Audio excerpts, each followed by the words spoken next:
Here we go. We're going live. Okay, I'd like to go ahead and call to order the regular meeting of the Board of Education for Temple City Unified School District on Wednesday, November 10th. And with that, I will go straight to the roll call. Member Espinosa? Here. Member Georgino? Here. Member Lynn? Here. I am here. Member Sneed? Here. Okay, so all are present and accounted for. With that, we're going to move on to public comment on closed and session agenda items, and I'm assuming we have none. I haven't seen Maria. Maria, are you out there?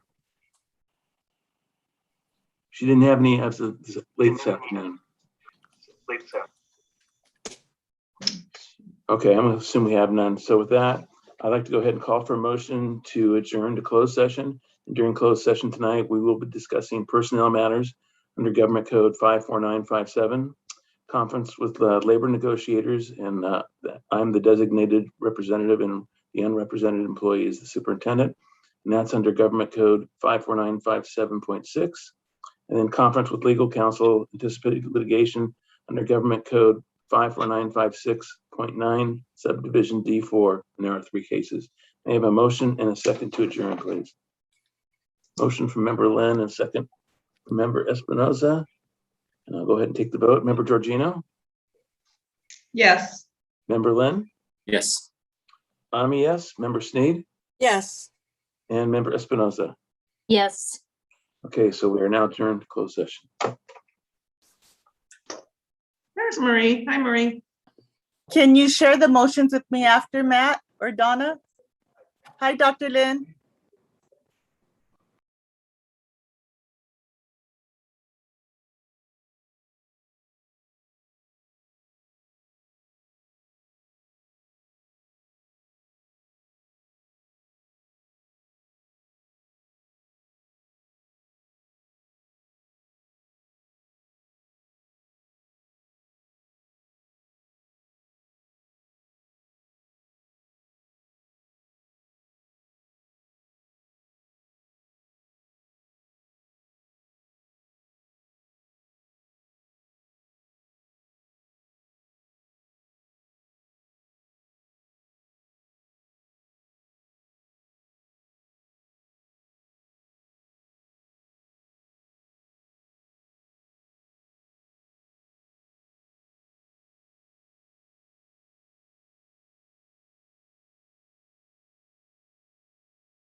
everyone.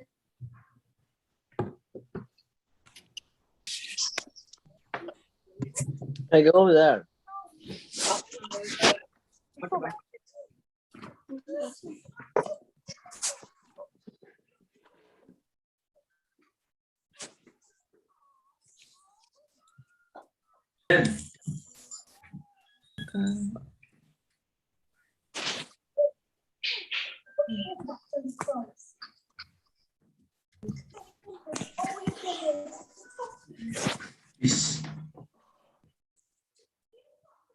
Hi, good evening, guys.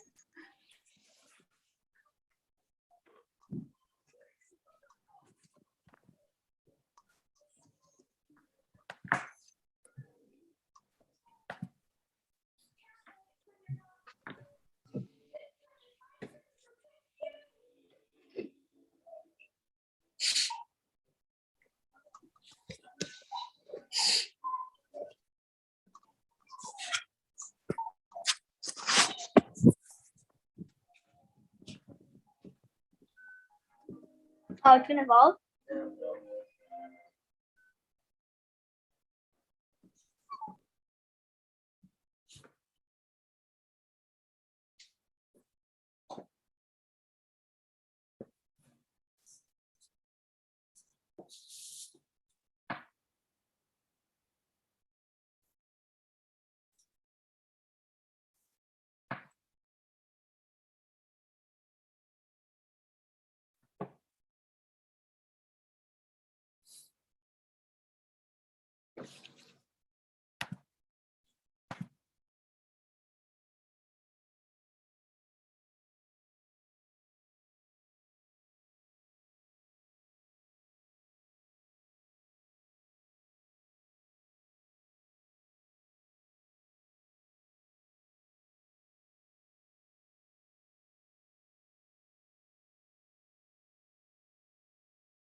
Matt? There was no public comment. Great, thank you.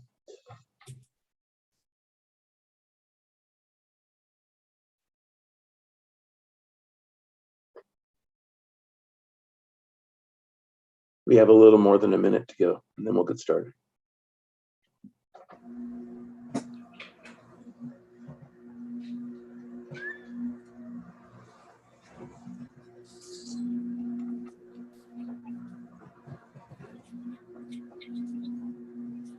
I want.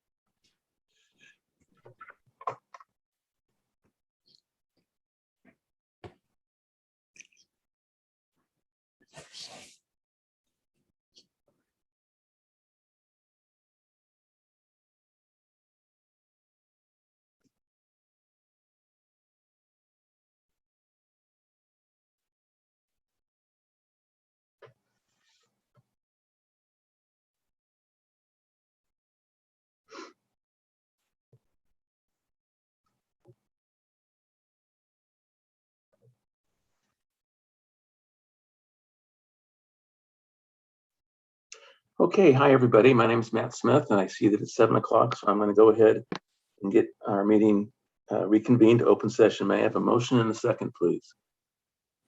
Motion from member Sneed, and a second from member Georgino. And I'll go ahead and call for the vote. Member Lynn?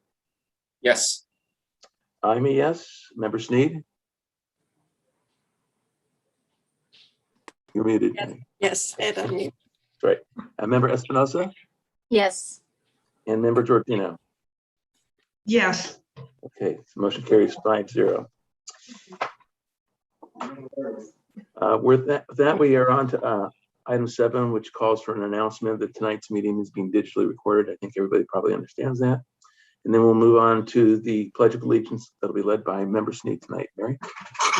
Thank you. And in honor of Veterans Day tomorrow, if we can all remember our veterans who have served our country and protect our freedoms. If everybody could stand together. I pledge allegiance to the flag of the United States of America and to the republic for which it stands, one nation, under God, indivisible, with liberty and justice for all.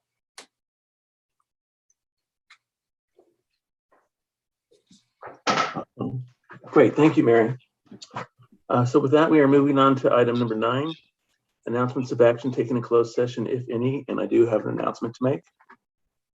In the recently concluded closed session, the board voted to approve 3 different settlement agreements resolving an employment dispute with 3 different certificated employees with the following identification numbers: A 2147, B 4700, and C 3995. There was a motion by Member Lynn, a second by Member Georgina to approve, and the vote was unanimous 5-0. Under the terms of each agreement, the parties agreed to a corrected placement on the certificated salary schedule, and in exchange for not pursuing a monetary sum to which the district is entitled to recover, the employees agree to release the district from any and all legal claim relating to or arising out of this matter. With regard to agreement with employee number A 2147, the settlement agreement also resolves a pending grievance. Okay, with that, we are on to approving our agenda. I'm not aware of any changes we need to make. Does anybody have any issue with any of the items? No. I will say one thing before I go ahead and call for a motion and a second to approve it, is that tonight we are going to have 5 public hearings, which is a rather unusual number. 4 of them involve bargaining agreement language between the 2 CSEA units, 105 and 823, and the district. While the 5th one has to do with an issue called the California Voting Rights Act, and it's a requirement in law of the district to move away from at-large voting to voting within trustee areas. We probably won't get to any of those items for another hour or so. So if anybody does think of something that they want to comment about, you're more than welcome to send an email to publiccomments@tcusd.net, and Marie will get those to me. Okay, so with that, I'd like a motion and a second to approve the agenda as I stated. Okay, so Member Espinosa and a second from Member Lynn. And I'm going to go ahead and call for the vote. I'll vote first. I'm a yes. Member Sneed? Yes. Yes. Member Espinosa? Yes. Member Georgino? Yes. And Member Lynn? And you Yes. forgot Kiana.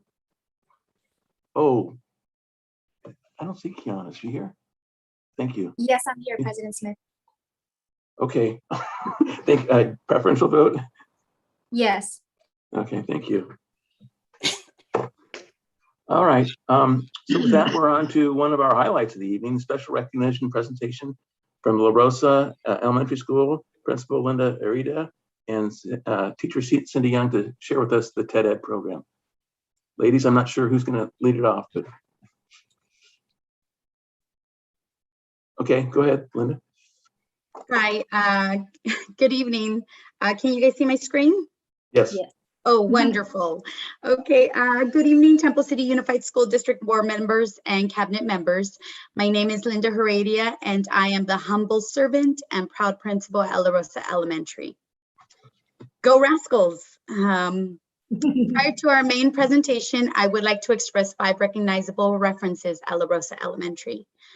1, our teachers and staff members. They come with years of experience. They are committed, caring, and proactive. They are passionate and super hardworking. 2, our students and parents. Our students are inquisitive minds who come excited to learn and are proud to be a rascal. Our parents and community members are supportive. 3, our educational program. It's strengthened by a combination of great teaching, bell-to-bell instruction, using core curriculum, and supported by research-based programs such as iReady and Reflex Math, among so many others. Teachers use writing workshop to inspire ideas into stories. Physical education is provided 4 times a week by a fabulous PE teacher and his support staff. In addition, our students get the opportunity to participate in art lessons and express their creativity. 4, our support programs. We have established RTI, Response to Intervention, for academic and behavior supports. Academically, students are supported by interventions provided by their teacher through individual and/or small group instruction to support the development of foundational skills. We ensure that our partnership is in sync and communicated with parents during our student success team meetings. We also support our students with their emotional and social growth through the implementation of PBIS, Positive Behaviors Interventions and Supports Program, where expectations are explicitly taught in various areas of the school campus. Our main focus is to be safe, be kind, and be a positive learner. Students are rewarded with RASPL rewards. In exchange, they have the opportunity to use these rewards and purchase items at the RASPL store or obtain a free recess and/or popsicle with the principal. Our counselor meets with students through check-ins during individual sessions, at recess, or at lunchtime. We had a wonderful bucket filler week focused on doing acts of kindness and our virtual assembly about growth mindset and the power of yet. In addition, we have started our monthly character assemblies recognizing our scholars for exhibiting these 3 behaviors. And 5, our parent involvement.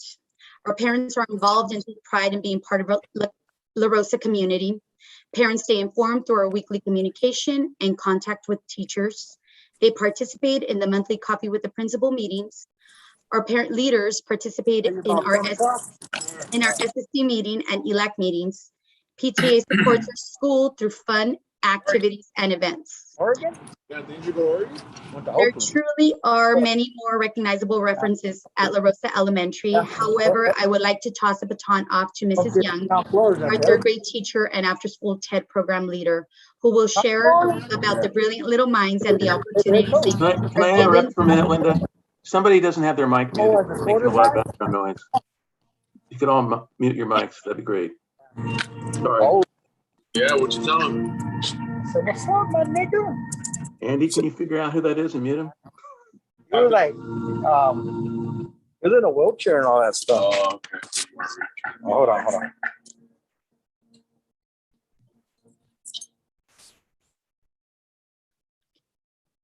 I think they finally figured it out. I would like to toss the baton off to Mrs. Young, our 3rd grade teacher and after-school TED program leader, who will share about the brilliant little minds and the opportunities they are given through our TED after-school program.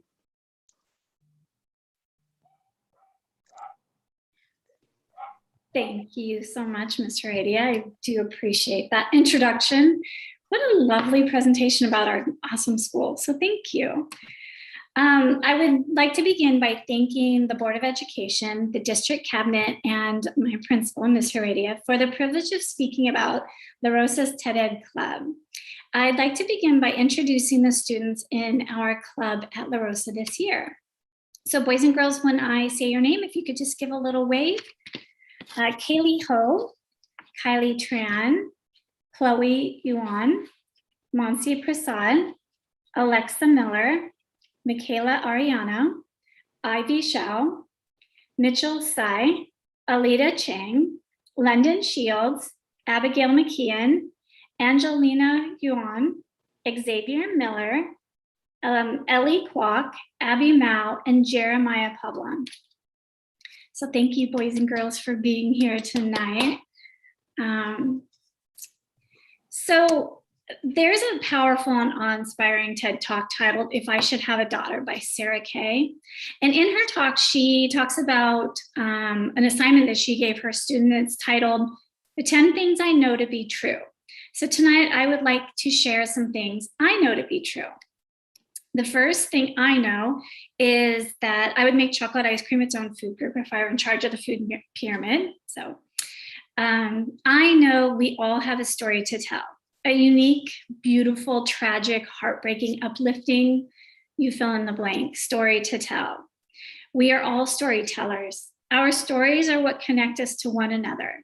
In order for us to feel safe enough to share those stories, we need to be in an environment that fosters and values our voice so that we can be vulnerable enough to authentically show up and express ourselves.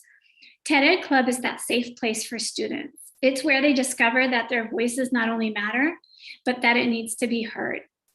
Their stories need to be told. At our club meetings, I teach students how to authentically share their stories in a meaningful way. I know learning doesn't just come from textbooks and Google searches. It comes from communities, from sharing our stories, and even from a place of vulnerability. It is in those moments of human connection that we learn our most valuable lessons. TED Ed teaches students to be present, to be good listeners, and to go inward to find what matters most to them. Oprah Winfrey calls that inner voice the whisper. It's that voice from the universe that's always guiding us to our truth. We just have to be quiet enough to listen. The lessons we learn in TED Ed not only help us to be good listeners, but they teach us to honor ourselves as well as those who are sharing their story. I know what follows the phrase "I am" often defines how we see ourselves. I also know that our "I am" statement is not fixed. We get to choose how we finish that sentence and how we feel about ourselves every single day. We need people in our lives who authentically believe in us. TED Ed gives students the space to explore who they are and what is important to them. It's where kids have the opportunity to decide the second part of their "I am" statement. I know we have a why. The actions we take, the choices we make, the paths we choose to follow are all a result of our why. Sometimes it's simple, sometimes it's complex, sometimes it's uplifting, sometimes it's hidden. We may not know our why yet. It often takes a lot of soul searching and exploration to figure out our why. My why for starting TED Ed is I believe in students' stories and that they deserve to be heard. Every student has a voice, and I want to send a very clear message to them that their voice and their stories matter. I started TED Ed 4 years ago to elevate our students' voices. At that time, our elementary schools didn't have a time specifically set aside for our kids to explore what they value most. I started the club to create that time once a week after school to solely focus on their thoughts and feelings about the world around them and how their experiences affect their story. I know I'm inspired by my students every single day. They teach me things that I didn't know I even needed to know. They make me laugh, and they help me remember my why. There's some days I feel like I lose my why a little bit, but my kids always bring me back and anchor me. I teach because I deeply value the voices of our youth. I'm simply here to create opportunities for them to be seen and heard, and I want them to know how much they're loved. I know the pandemic has revealed that we have this deep need to express ourselves and to find meaningful connections. Some of us have big feelings that need to be sorted out. Some of us have become more in touch with what's truly important and what we value most. Some of us realize our need for connection is quite large. Some have learned that it's okay to not be okay. I know our kids have so much they need to process from the last year and a half. I also know TED Ed Club at Larosa is a safe place where they can do that. Our students can explore their feelings in a safe environment. They know that they can share anything at the club meetings without judgment and that their voice is valued. I know creating classroom environments that reflect diversity and equity is so important. TED Ed supports students' identities and creates safe places for them to fully be themselves. It's a place where risk-taking is encouraged. I know TCUSD cares deeply for students, staff, and families. I know we are a tight-knit community where we value each other's feelings and opinions. I'm so proud to be a teacher in this district, and I have been a Larosa Rascal for over 25 years. There have been times over the years when I felt a little lost in education, but Larosa always brings me back and reminds me of why I'm a teacher. When I was in 4th grade, I declared I was going to be a teacher. And there's been times along the way that I questioned if that whisper was actually speaking to me. Through the alignment of some stars, I was hired as a long-term substitute teacher and eventually a permanent teacher in Temple City. I will always be grateful for that and will continue to pay it forward by creating opportunities such as TED Ed for our students. It's my way of thanking those folks who allowed me to finish my I am statement with the word teacher. And with that, I would love for a few of our students to share why they appreciate TED Ed or what their experience has been so far. So, Monsi, would you like to share first? You can go ahead and unmute yourself. Hi, my name is Monsi, and this is why I feel about TED Ed. I joined TED Ed because I am shy around people and don't share much with people. It's important to me so I can share personal stuff with people and be passionate about it so people can relate, so they can carry the message that I'm trying to explain. I think it will help me with my shyness around people because I am going to share a lot and it will help me become more comfortable with it. I enjoy it because people will know me better and it will help me feel good about myself. Thank you. Thank you, Monsi, so much for sharing. You're so brave. Thank you, thank you. Alexa, would you like to share?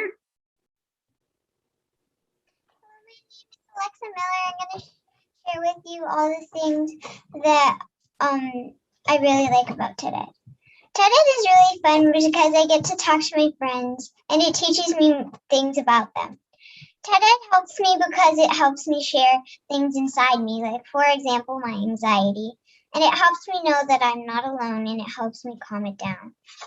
I get to learn things about myself and I get to spend time with my teacher, Mrs. Young. And I always know I can tell people in TED Ed about myself because I know I'm in a safe place and no one will judge me. And one thing I'm really excited to do is my TED Talk, and that's because I get to conquer my fears of that. Thank you. Oh, Alexa, thank you so much for being brave. I'm probably going to cry. I cry very easily, and so far I have tears. So thank you. Michaela, would you like to share?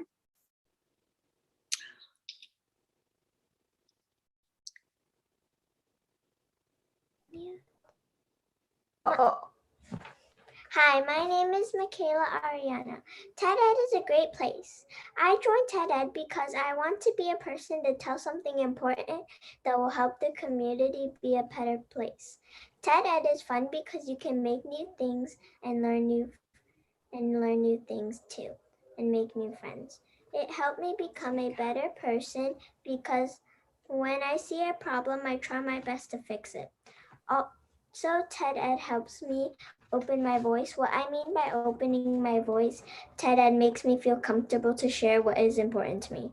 Also, hearing other people's stories makes me feel connected because everyone has something important to say. Thank you. Yay, thank you, Michaela. Thank you for being so brave. It's amazing because the kids in the TED Ed Club at Larosa are 8 and 9-year-olds. And it's just, they're so articulate and they get that need for connection and they understand that their voice is valued and that we want to hear their story. And I'm just so proud of our young kids doing such big things. So I really want to thank everybody for this opportunity tonight. And boys and girls, I'm proud of all of you and I can't wait to see you at our meeting next week. And thank you, Ms. Radia, for asking me to speak tonight. It's been an honor. So thank you. Thank you so much. Thank you.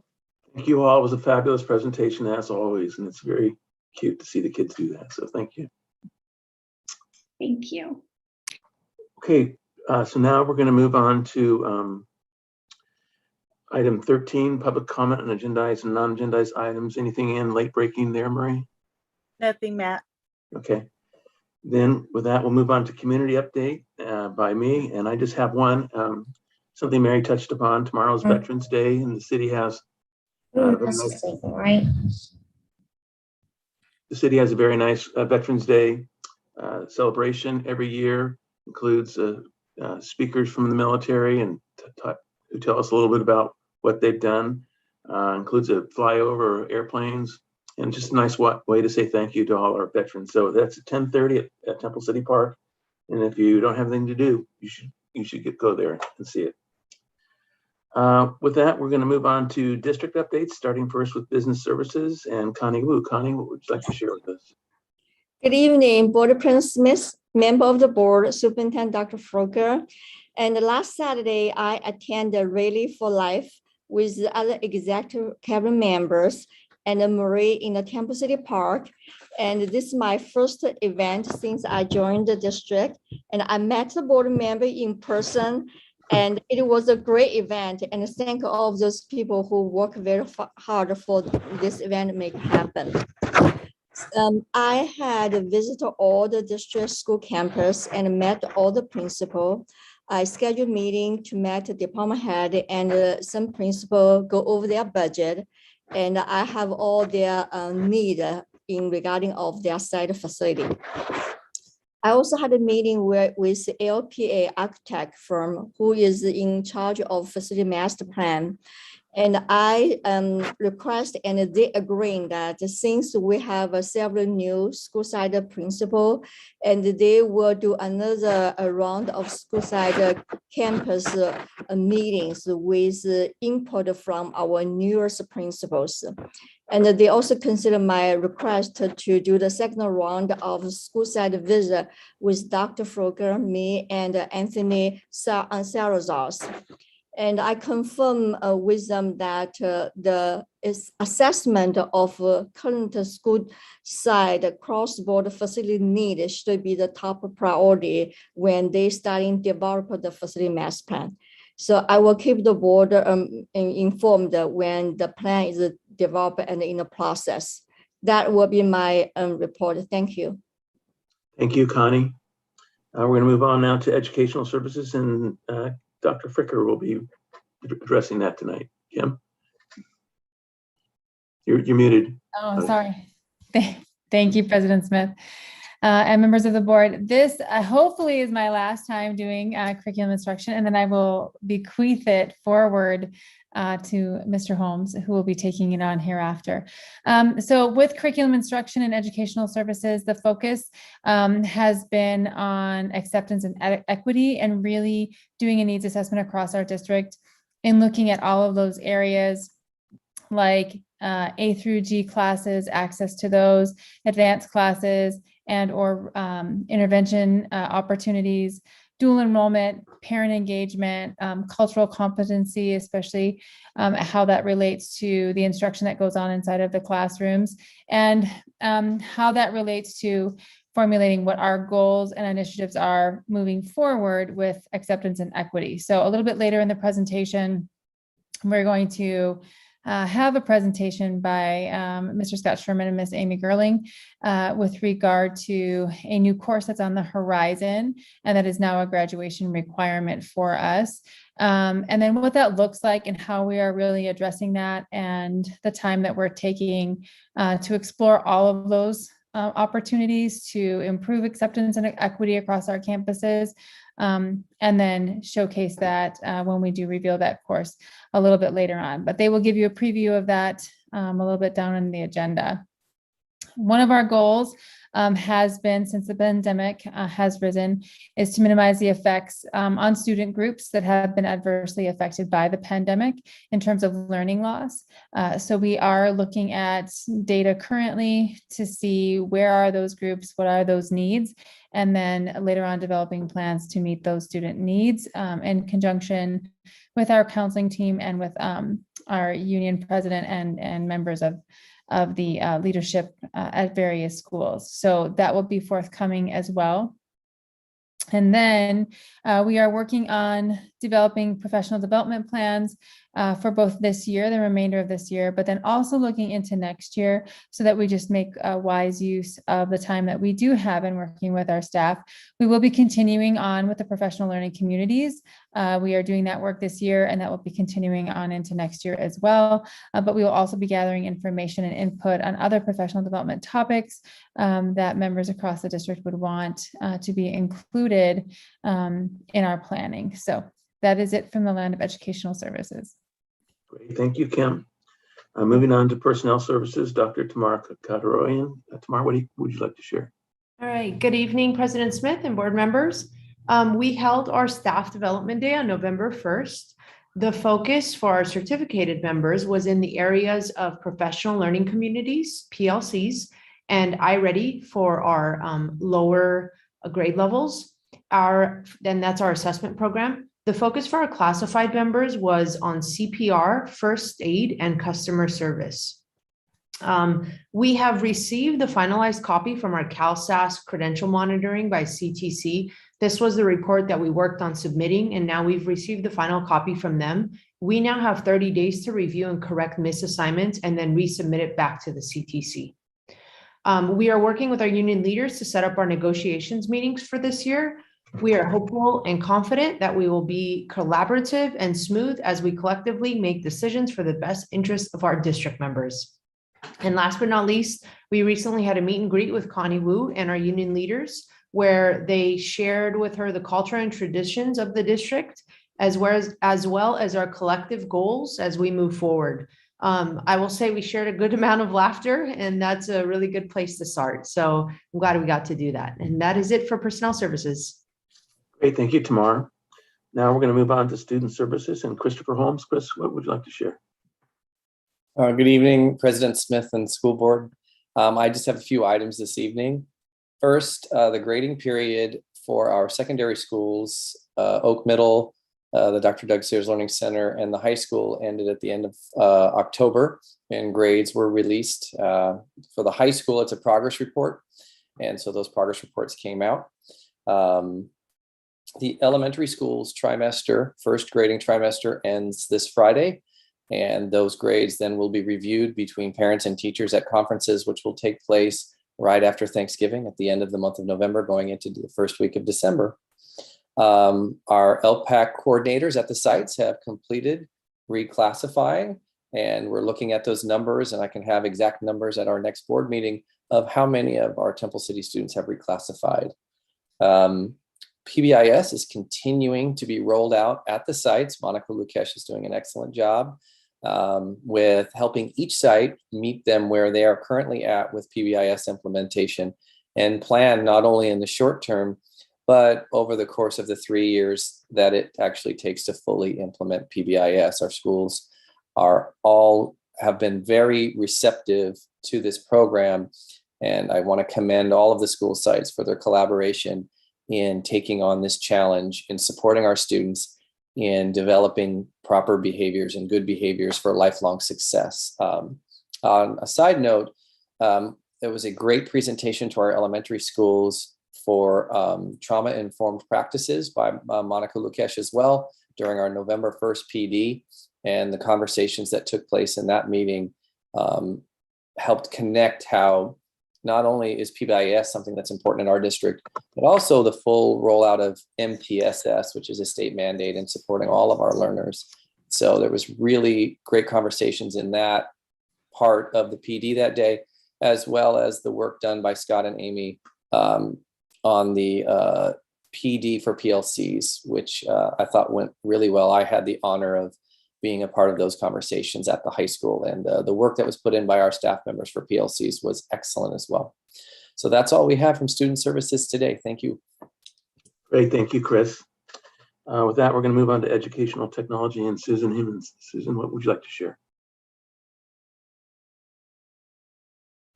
Sorry, forgot to had to unmute. Good evening, President Smith and the rest of the school board. I appreciate your time this evening.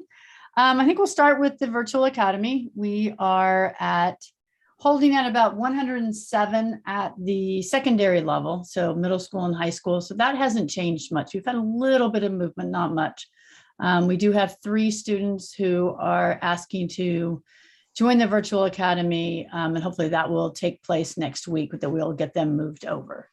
The elementary is a little bit different, not to be unexpected. We are at 397 as of today, down from 402 last week, which is where we've kind of have been holding. However, with vaccinations that our 5 to 11-year-olds are now receiving, we anticipate, probably based on the numbers we're receiving from surveys we're putting out, about 38, 35 that want to go back probably before the year is out, go back into in-seat learning at the elementary schools.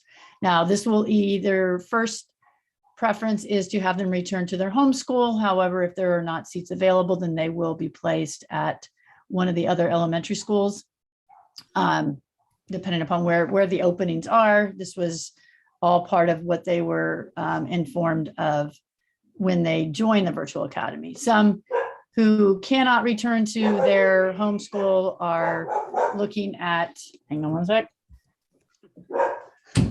Sorry, animals wanted to join us, are looking at possibly staying in the virtual academy until such time that a large enough group goes back to any particular school at a particular grade level. So we've got probably about 402 that we sent them out to, probably received information back from about 25%. And I just put it out a couple days ago. So that's not bad. We've got about 25 or so that want to stay till the end of the second trimester, so going back in the spring. And then we have right now about 35 that say they want to stay the whole year. So we're looking at a third, and a third. But again, this is was really from our information only at this point. So we will continue to put out surveys and to poll our parents so that we can, get them back to in-person learning if that's what they want, or continue them in the virtual academy. And then finally, our tech committee, which is made up of certificated staff, classified staff from both the sites and the district office. We will be holding our meeting on Monday to start really looking at our 3-year tech plan and getting feedback and information, and really making a solid plan that we can all then take back to our various sites and our people and try and work on that and make plans accordingly. So we're looking forward to getting that taken care of. So that ends my report for tonight. Great, thank you, Susan. We're moving on now to item 16, bargaining unit comments, and we're going to start first with TCEA President Kyla Yurtstadt. Kyla, what would you like to share? Good evening. Originally tonight I wasn't going to share anything, but I had a member from the high school reach out to me just prior to the meeting starting, and there was a little frustration that there are PTRs that are not getting processed in a timely manner. So I know in talking to personnel, there's going to be trainings on how to better facilitate appropriate amount of time for processing these kind of paperwork. But there's been some problems from the beginning of the school year. So I'm just putting it out there. I would love to see more energy put towards our PTR process, and whether that's training or just getting everybody on board for the systems. But we're continuing to have some problems in that area. So thank you. All right, thank you, Kyla. We're now moving on to CSEA 105, Robin Penn. Robin, what would you like to share? I don't have anything for tonight. Thank you, Matt. Thank you. And last but not least, CSEA 823, Art Contreras. Art, do you have anything you want to share? Hi, good evening. Not really. I'm just looking forward to get into the negotiations process again and get this completed, hopefully by the end of next month. But that's a big hope, but we'll see how it goes. Other than that, everybody have a good holiday tomorrow, and remember those veterans that are suffering from PTSDs that have seen combat. I know that because I have a relative that's seen combat, and it really affected him pretty bad. And we just got to recognize those veterans that are suffering from that. But other than that, I have nothing else. Okay, thank you, Art. Appreciate it. Moving on now to item 17, board member comments, and we're going to start tonight first with member Georgino. Donna, what would you like to share? Thank you. I'm going to start off with some congratulations. I'd like to congratulate the Rampage staff at Temple City High School. They competed in the 29th annual Cal State University Northridge Journalism Awards. And Ashley Cho got first place for photography. Karina Pan got first place for news. And Janice Wong and Brianna Tong got third place for sports. So congratulations to them. Also in sports, congratulations to Our 3 cross-country runners who qualified for the CIF, Kiana Lee, the name sounds familiar, Thomas Lee and Joshua Pack, and they will be competing this Saturday. So best of luck to them. Also, congratulations to Casey Lai, who will be competing in the state semifinals for golf. And she actually, I think she's competing tomorrow. So best of luck to her.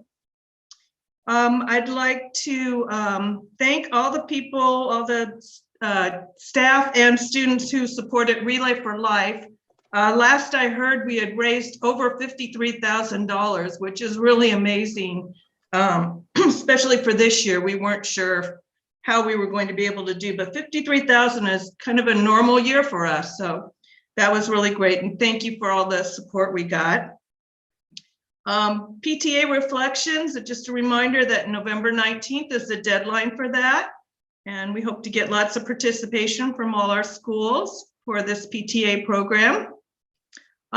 Since our last meeting, I assisted with the ELD mentor program at Temple City High School. Well, I assisted setting up for their pumpkin carving contest.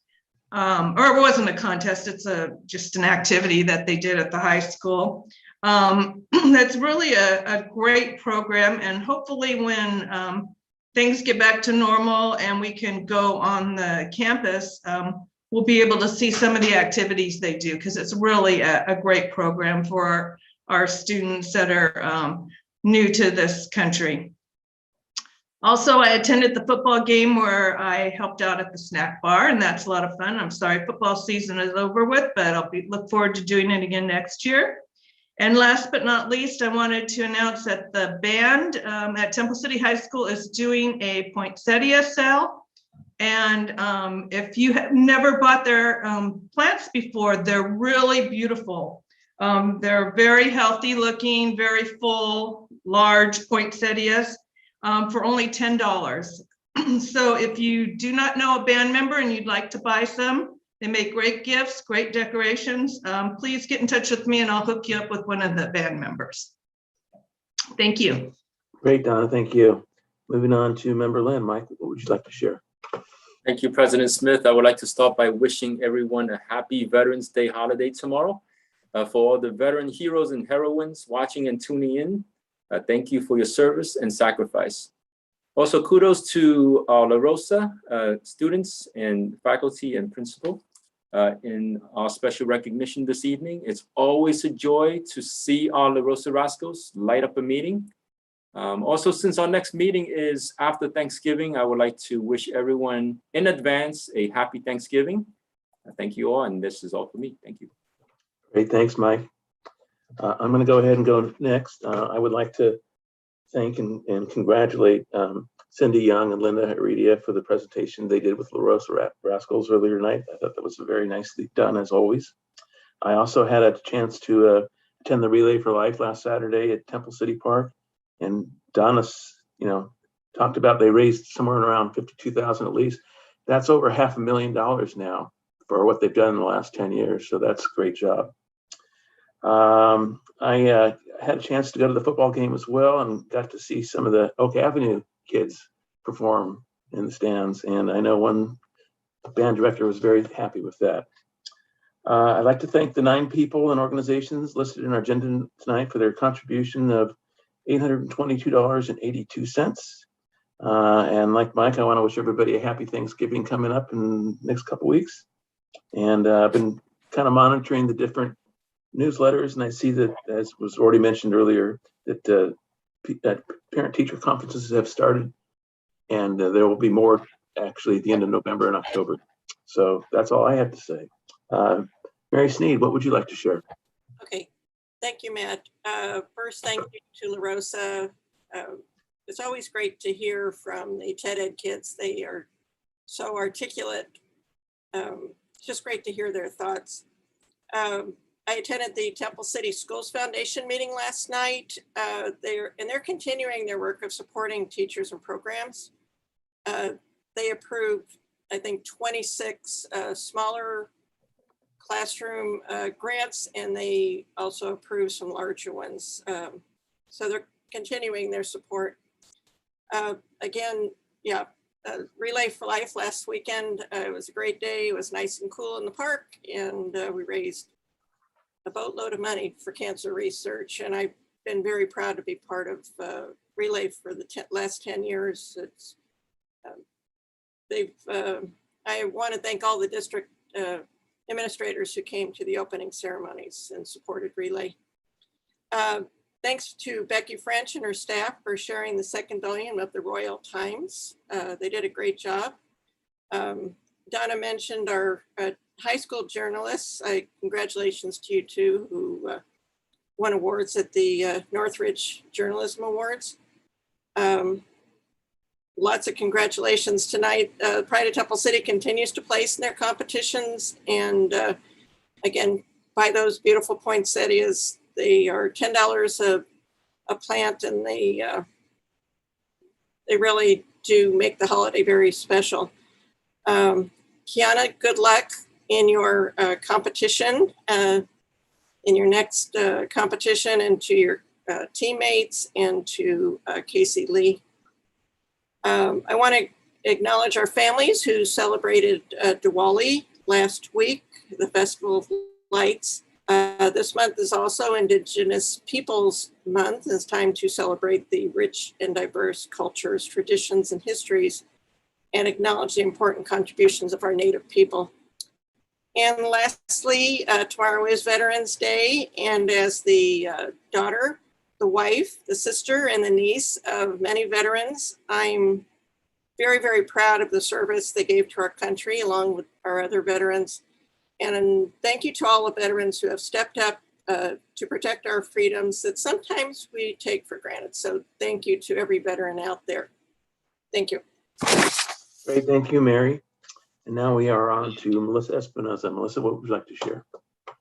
Hi, everybody. I wanted to start off by saying happy Diwali Festival of Lights celebration with our Hindu community members. And in essence, that celebration is the celebration of good over evil and light over dark. I also want to recognize that November is National Native American Heritage Month, as Member Sneed indicated. And I'm happy that we can celebrate the many contributions of the Native Americans to our country and honor their rich culture. The LA County Office of Education is kicking off an event, LA versus Hate, United Against Hate Week.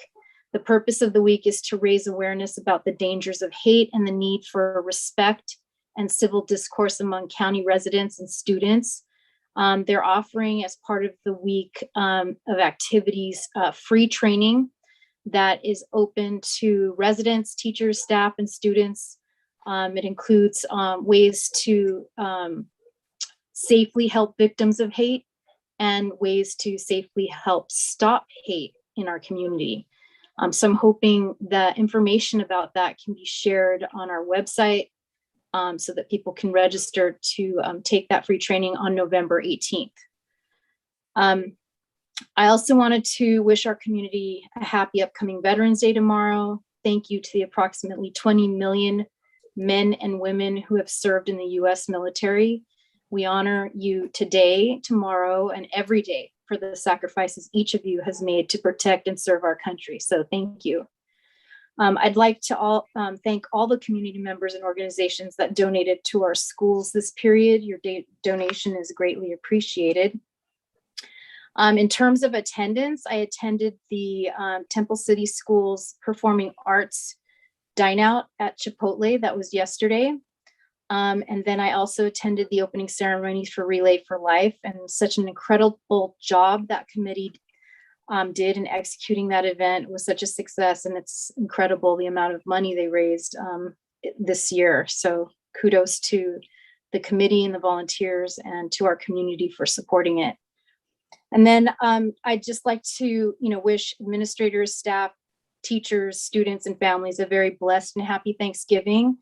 I am thankful for our school community and value the hard work everyone does each day to make it the best possible experience for our students. So thank you. Thank you, Melissa. Okay, we're now moving on to item number 18, student board member comments. Kiana, what would you like to share? Thank you, President Smith. Can you hear me okay? Very good. Thank you. Good evening, everyone. I wanted to start off by congratulating our CIF qualifiers again, Casey Lee, who is a freshman, Lady Ram. She'll be competing tomorrow at Brookside Golf Course in Pasadena for those of you that want to cheer us on. And that's round one of the CIF Socal Girls Championships. And again, on Saturday, our two senior cross-country CIF qualifiers, Joshua Park and Thomas Lee, are racing at 8 a.m. at Mount Sac, which is at the community college in West Covina, for CIF prelims. Keeping our fingers crossed they make it to finals, which is the following Saturday, and hoping I can be there with them too. Congratulations to our Pride of Temple City and Honor Guard for placing 5th at their field show this past Saturday at Gar High School. They are competing again this Saturday at Riverside King. And I wanted to extend to all our performing arts and athletics groups that we are so proud of your hard work and commitment this season and wish you all the best of luck in CIFs. At the high school, we are currently working on planning the class of 2022 graduation commencement and discussing the location. Kindness Week is next week, and we have lots of activities planned to promote kindness, such as at the high school, we are having ASB members greet students as they enter campus in the morning. And lastly, I wanted to extend a thank you to our veterans for their service, for protecting our country and making sure that we as students are safe and are able to focus on our education. From the high school, thank you to our very own veteran teachers, Mr. Tomasulo, a pre-calculus teacher and our cross-country coach, and Mr. Cordero, our band and orchestra director. Thank you all very much, and thank you all for your service. Great, thanks, Kiana. Thank you very much. With that, we're going to move on to item 19, superintendent's comments. Dr. Fricker, what would you like to share? Thank you, Board President, and also members of the board. So first and foremost, happy Veterans Day. I want to just thank all of our veterans and armed service members who have served or are currently serving our country. We definitely appreciate your service and your honor in representing all of us and keeping us all safe. I do want to give a couple updates on our state call that we had this past week. And they've launched a technology caucus in the legislature now. And so that is aimed at education to increase the technology infrastructure and address student devices and connectivity across the state. We know that we have had a tremendous upsurge in the use of technology and the reliance on technology to deliver education and instruction. And so this caucus is actually designed to help and support education develop in the educational technology world, which all the districts are having to do as well. So we look forward to working with this group and getting reports from them to see how we can improve and develop our own technology programs along the way. A couple assembly bills that are coming down the pipeline, Assembly Bill 101, which is the Ethnic Studies Bill. I mentioned it previously in the curriculum instruction comments. That was signed by the governor, and they also developed a model curriculum for this course. It is a one semester course and is going to be a part of the graduation requirement.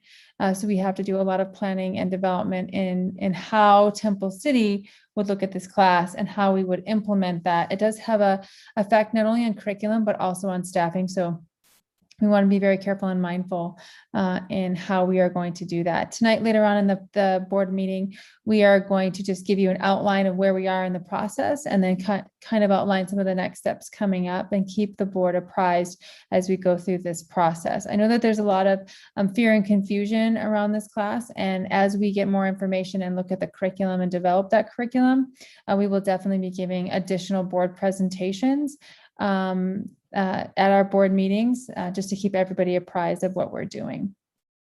Assembly Bill 5999 is just aligning the way that our state is conducting inspections and accountability systems in an alignment with the federal accountability system. So because of COVID, some of these accountability systems have taken a hiatus and they've been put on hold. And now some of those things are all coming back online. So this bill will align Williams laws, federal laws, and state compliance laws. The Federal Program Monitoring System, or FPM, which we've known it as, was temporarily suspended. And so all of the districts are slotting back into their scheduled audit cycles. And that will be happening for Temple City beginning next year. And then I just want to thank the PTA Council for all of the work that they do. Maria Gardner, thank you very much for all of the work that you're doing with the first district, and that's the district that represents us and many other school districts in the San Gabriel Valley. And so they are going around and honoring all of the districts for the hard work that districts have been doing across the county during the pandemic. So I just want to thank you for honoring all of those school districts. It was an honor to come and have you come to our district and see you last week. And then I am sure I just want to thank you for honoring all the other districts as well. And lastly, I just want to touch on COVID a bit, because with the new release of vaccinations for our youngest of students, 5 through 12, we just want to let everybody know that we are partnering again with Harold Christian Healthcare Center to hold vaccination clinics on one clinic on November 19th. It will be throughout the day. We will get you the exact times that the Harold Christian Center will be on our campus, and it will be located at the district office. So it would be a drive-through format, and it will be located at the back of the district office parking lot. And we will send out a flyer shortly as soon as we get it from Harold Christian. But I want to know that I wanted everybody to know that there will be a vaccination clinic coming for those youngsters. And that is the end of my report. Great, thanks, Kim. I see, Kiana, you have a question? Yes, Dr. Fricker, I just wanted to clarify, is this vaccination clinic going to be open for also those that are older than 5 through 11? I believe it will. It's they'll have the vaccines there, but specifically because the new vaccines are out for the young ones. We wanted to make sure that we hosted one here within Temple City, so it was really convenient for our families to come. But yes, Harold Christian has been very good to us, and one, come all, they say. Thank you. And I just wanted to clarify too, these are free and for all students at Temple City? They're free and for all. Thank you. You're welcome. Okay, thank you, Kim. Thanks, Kiana. Okay, with that, we're moving on to item 20, written communications. I have nothing to share. Do any of my fellow board members have anything to share? No, I see a lot of shaking heads. Okay, so with that, we're going to move on to the discussion information portion of our agenda, starting first in the area of student services. Item number 21 is an attendance presentation from Chris Holmes.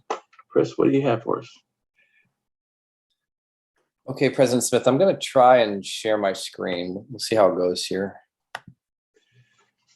All right, so there you go. Okay, don't look at my busy desktop there. Too late. Oh my gosh. All right, I just have this one slide. Dr. Fricker asked me, in working with Carrie Smith, who has a very long title. He is the coordinator of student data and integrated technology. And so Carrie and I work closely together when we're looking at data and trends. And so what I wanted to present to you tonight is kind of a general snapshot of how our enrollment has changed over the last 8 to 9 years. So I want to make sure I explain this correctly so that you and the audience have a clear idea of what we're representing. So we wanted to make sure that we were kind of comparing apples to apples, so to speak. And so you can see here that this is our kinder through 12 enrollment in the district by year. So these numbers are going to be a little bit different, especially here at the end, than our actual enrollment, because we also have a TK and a preschool program with special at Emperor. So these numbers here, after we've included our transitional kinder and our preschool program, are not included in these numbers. So actually, like this year's enrollment when you include those two programs, it's more like 5350. It just depends on the day. It changes just a little bit. What we wanted to show you here is that in 2013 and 14, we were almost at 6,000 students in our district. And at this point over time, you can see each year there's been a decline, and then the numbers seem to decline a little bit more, a little bit larger rate as we progress. And so in our K through 12 enrollment, right now our number is at 5249 today. Now, what we wanted to do then is, if you see the second chart over here, we wanted to show the rate of decline. So in 2014-15, which is the second year in our chart, it was a 0.4% drop. And then as we progress, you can see this best fit line on our bar graph. Then the average drop per year is increasing in our numbers. And so at the beginning, we were seeing a 0.5% to almost a 1% decline. In 18-19, which is pre-pandemic, we had a 2.4% decline. These numbers here have kind of stayed high here in the last few years, and you can make an argument that it's quite probable that the pandemic had an impact here based on our student population and how we did experience a small dispersal of some of our population during the pandemic. But we're not yet deep diving, and we're going to work with Connie and Business Services. We're not yet deep diving into maybe trying to really get to better explanations on why we're seeing the numbers we are. But overall, we've seen about a 12.5% decrease in our K through 12 population since 2013, 2014. And that's just the general presentation that we were going to give you today, but I'm happy to try to answer any questions if you need a better explanation of the data that we presented to you. Are there any questions for Chris? Just to clarify, there's going to be a deeper dive after this presentation going forward to figure out where we're seeing the most loss. Yeah, and the root absolutely. causes. Yes, absolutely. We just wanted to start here, but we're going to have to put in a lot more work to try to get a better understanding of where we're seeing loss. Is it related to program offerings? Is it related to the current status of the real estate market within the city limits of Temple City? There's a number of possible factors, but we definitely don't want to just speak off the cuff on it. But yeah, yes, that's our project for the year. Mary, you have a question? The numbers you're showing for this year, that includes the numbers of our students in the virtual academy, correct? Yes, it does. Yes, it does include the virtual academy. Okay, anybody else have anything? Yes, President Smith, I just have a quick question for Mr. Holmes. Will you be able to determine whether the enrollment declines are in certain groups of students, whether, for example, in the elementary or the high school students? Yeah, and we absolutely, thank you, Kiana. And we're going to look at it on a couple of ways. We're going to try to look and see, because we typically see actually, and this will be the next time I present on this, I'll show you, we typically see classes grow as they progress to the high school, at least to the point where they get to the high school. So we just kind of want to see, are we seeing a change in how those numbers are growing or flattening? So yeah, we will definitely try to see if we see a place as kids go through Temple City schools where we kind of maybe see them change either coming in or if they start going out. Exactly. And the whole point of us identifying these areas is because what's important to us is that as a district, we want to identify strategies to retain our students and grow our programs and attract students that might want to move into the Temple City area or go to our schools, even if they don't live within our bounds and they want to apply for an inter-district transfer. So we want to first get an idea of why we're seeing the trends we are, but we definitely, what's most important from the data is for us to work as a team and as a district to identify strategies and solutions to get back to where our district is operating at its best and maximum capacity. Thank you, Mr. Holmes. And then so far, based off of this decline in the last few years, do you foresee it becoming maybe a situation in which we might receive less state funding because of this, or has in the last few years our state funding been declined because of this drop in enrollment? Well, our funding is related to the number of students we receive and then kind of like the breakdown of our students. So the funding is based on specifically, we get funding for each student, but then based on the number of students we have that fall into special categories, we also get funding for them. So the fact that our numbers have gone down, that definitely has a direct impact on our funding for sure. I will say really quickly as a caveat, our average, not our ADA, but the average percentage of students in our district who attend, so our attendance rate has stayed consistent at about 97.5%. Our schools do a very good job, especially our teachers. And I know from personal experience in working at the elementary school, in maintaining engagement with students and getting them to want to come to school and stay attending to school. And so that for many districts is part of funding as well, is making sure students attend each day. And we can improve, there's no doubt about it, but we continue to do a good job in the Temple City Unified School District in getting our kids to school each day, which positively affects our funding relative to our potential funding based on our enrollment. And so we continue to do a nice job there and continue to try to develop strategies to even increase our engagement and our daily attendance. So thank you, Kiana, for that question. Are there any other questions for Chris? Okay, I don't see any. So I'm going to move on to the next area of administration, student services, educational services, and a mathematics curriculum adoption presented by Scott Sherman and Amy Gerling. Scott and Amy, what do you have to share?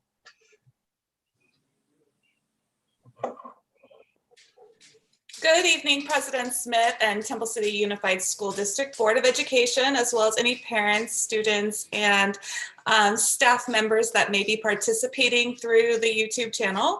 My name is Amy Gerling, and I'm here with Scott Sherman. We are the curriculum coordinators, and we are here to introduce our math adoption to you in the first of probably many presentations that we will have to share with you. This initiative seeks to encompass a contiguous math curriculum for grades 6, 7, 8, as well as algebra, geometry, and algebra 2. We are going to cover in this presentation why we are doing a math curriculum adoption, the process of the adoption, our timeline, what potential math pilot programs we are currently looking at, and then the evaluation process to determine which 2 pilots we are going to be doing. So a high quality secondary California Common Core math curriculum is needed here in Temple City Unified School District. And we really would like to adopt something that strikes a balance between the skill development, conceptual understanding, as well as math processes for our secondary students. And this is needed simply to address some of the shortcomings of our previous secondary adoptions. It is also important that our 6th grade Oak and Temple City High School students and teachers have some updated resources, including print, as well as digital materials that integrate with our LMS and are meaningful and driven by student inquiry. Throughout the adoption initiative, we seek to provide our Temple City students and teachers with scaffolded and developmentally appropriate yet challenging materials that will not only deliver the standards-based content, but also lend themselves to the beauty and art of mathematics. So our process really began with reviewing the top rated math curriculums through Ed Reports, which is, as you know, the gold standard for materials review. From there, over the past few weeks, we've worked with our TCA elected committee to develop and refine the goals of the curriculum that we will adopt, as well as the professional development that will be necessary for our 2 pilot programs. We want to make sure that our teachers are very comfortable and confident as they pilot the 2 units of study that they will through pilot 1 and then pilot 2. During the course of the 2 pilots, we will also gather rubric and survey data from our teachers, also their students and parents to consider as we narrow our selection from the 2 pilots to our final recommendation to you, our Temple City Board of Education. And so as we were starting this process, we had a few goals that we set out for in order to find which program would be best for us. So those goals are to promote student inquiry and skill development, to align to California state standards, and then finally to increase the joy of mathematics for our students. It's so important that students actually like doing the math that we are teaching. Our timeline actually began last week. We met with our first TCA elected committee. We had first demonstrations with McGraw-Hill and HMH.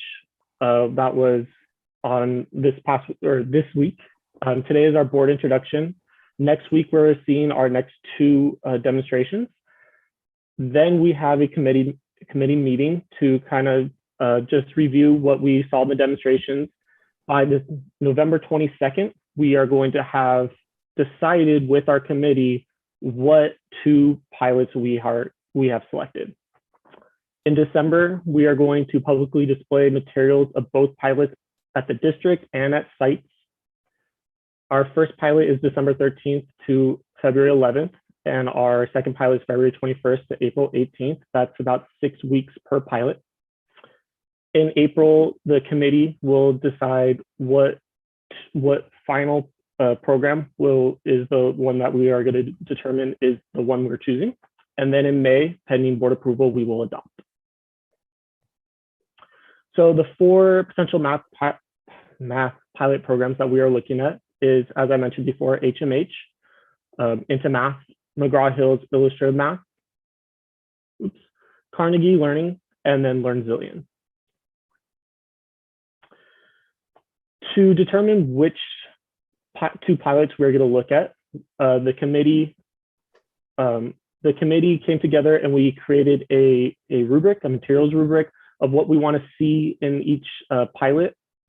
And so these 7 bullet points are the subtopics that we were looking at: mathematics, content, emphasis, student materials, instructional focus, assessments, teacher materials, digital materials, and then whether the program is student-centered.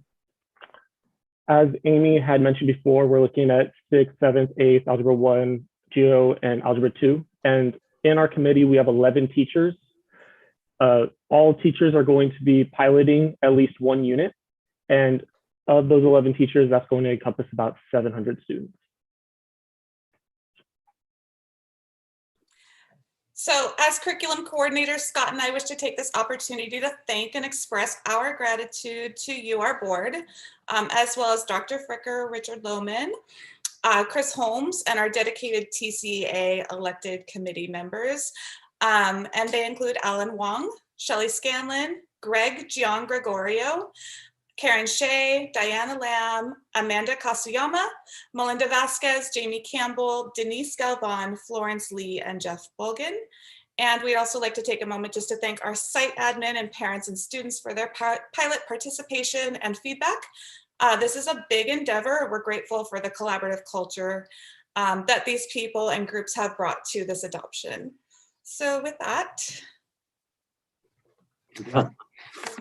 Are there questions for Scott or Amy? It looks like you're on target for a good program, so we'll look forward to seeing that when you get closer to finish. Thank you. Okay, with that, we are on now to item 23, which is a new course proposal for ethnic studies, and this will be Scott Sherman again, and then Riley Saxon as well. Yes, thank you, President Smith, and thank you again, board members, for having us here. As we said before, my name is Scott Sherman. I am a curriculum coordinator for the Temple City Unified School District, Today with me, I'm very happy he is here, Mr. Saxon. Mr. Saxon is our social science department head at Temple City High School. So thank you, Riley, for joining this with me. Oops, let me switch. Oh, sorry, I'm not realizing I'm not screen sharing. Sorry about that, everyone. It's okay. All right. So yes, thanks again for having me and us. And so yeah, the law is obviously kind of the big thing with the course, and it's passed by the state of California and signed into law and all that. But we really think that this class can help with kind of a lot of different aspects aside from just simply, complying with the law. So there's a big list right here, but really this idea of acceptance and inclusion that we've heard a few times during the board meeting, and just the attitude of acceptance and inclusion. So our students come from a variety of different backgrounds and experiences, and we just want to make sure that those backgrounds and experiences are validated and embraced, and we think we can do that with this class. So the other big part that we want to highlight is that third bullet point, the cross-cultural and cross-curriculum development. The class, it's a class and there's content, but the focus is not just going to be the content of the class. We really want to explore a lot of the skills that students are going to need in high school and beyond. So we're going to use technology, and we'll kind of go across the scope of the curricula and try to bring in those different content areas to the class. And so we really think that this will help students benefit from not only the content of the course, but as well as the skills that they're developing, and that the skills that they're eventually going to be using in the future. So we'll, kind of hitting these other bullet points, we want to develop a more complex understanding of the human experience, and one that is not just looking at their own experience, which is important and we will look at, but also looking at the experience of other people that they may interact with. And so in the last newsletter, Dr. Fricker put a particularly powerful writing in there that I thought I would just read again. So in ethics studies, it is crucial to focus not only on understanding oppression and fostering compassion, but also on recognizing advances in ways that promote student agency. This begins with each teacher seeing the assets and strengths that every student brings to the classroom. Students should leave an ethics studies class knowing their choices matter, and be compelled to think carefully about the decisions they make, realizing that their choices will ultimately shape the world. Yeah, so we really feel like this quote kind of encapsulates what our goal is with the class. We want to foster that compassion. We want to talk to the students about the assets and strengths they bring. We want them to know that their choices matter. And we think by doing all that, we can really help them think carefully and critically about the decisions that they're going to be making moving forward. Which essentially frames what we want this course essentially to be. We want students to explore various historical and social experiences. We want them to see the world around them, understand it, and at the same time be empathetic towards one another, be accepting and inclusive of everyone, and just respecting every background that there is. One of the main reasons, as Mr. Saxon had mentioned before, is that the bill was passed by the state of California, AB 101. And so a completion of a one semester course in ethics studies has to be completed by anyone graduating by 2029, 2030. And so with that, we really think the class is going to benefit the whole student. We've kind of talked about the acceptance and the inclusion and technology and cross-curriculum pieces. But just looking at the class itself, we really are going to tackle the emotions and the feelings that are going to go beyond the classroom and kind of follow the students wherever they go inside the high school and outside the high school. So, looking at that respect factor and really just working with people of different backgrounds and working with people who have different experiences than them, because I think that's one of the biggest culture shocks that Temple City High School students have, is when they get to college, there's people with different backgrounds. There's people that you're not familiar with, that their experiences don't match the experience that students get at Temple City. So how do you kind of develop that respect and that connection and that collaboration with people when you don't have a shared background or you don't have a shared experience with? So within that, we're going to see with our course outline in a few slides that we really want to empower the students to really critically think, really just be critical thinkers, and be able to look at everything through different lenses. And so as Dr. Ficker mentioned before, the full curriculum of this course is still under construction. The social science department, English department at the high school, and district office members, we're all working in collaboration to develop an appropriate curriculum. We will also be talking with community members and working with the community to also have feedback from that. So our current outline is, again, not anything too specific. We just really want to focus on the students. And as we've kind of mentioned, like the whole student. So it really starts, what we think, with the students focusing on themselves and looking at their personal identities, looking at their personal experience, and then branching out to the people around them. And then together, when you have students and you have their peers, that's how you build community. And so that's what our third unit would be about the community, and look at the community itself in Temple City, kind of look at the history of the community, how to build community, how, just how Temple City kind of came to be as a community. Because we all know here, Temple City is very unique and it's a really special place. And so trying to impart that on the kids in a way that is not just, oh, you have to experience it to really understand Temple City, which is true. We were trying to bring that experience to the classrooms even more so than it already is. And so all of that, comes together, the students, their peers, the community, all that can come together and help them. And really that's what the class is, to kind of help them become agents of change in the areas that they think need to change, and then help them be agents of support in areas that they think need that support.